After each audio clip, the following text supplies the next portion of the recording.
Kembali di Kompasnya, Saudara, Tim Seleksi Nasional Penerimaan Mahasiswa Baru atau SNPMB menegaskan akan memberikan sanksi tegas bagi pelaku kecurangan ujian tertulis berbasis komputer atau UTBK.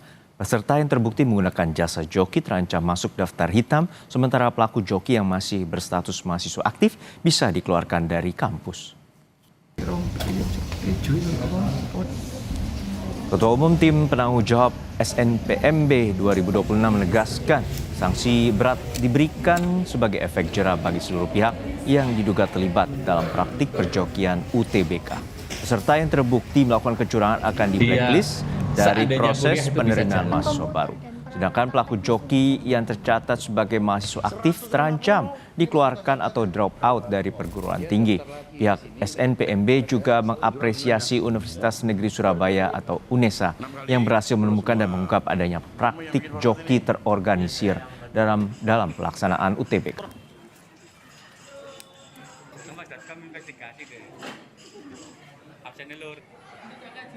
Dari tahun kemarin kita sudah melakukan mitigasi yang lebih awal, makanya kenapa tahun ini itu bentuk-bentuk kecurangan semua bisa kita temukan, dan agar supaya ini tidak terulang maka sanksi tegas atau efek jera ini harus diberikan.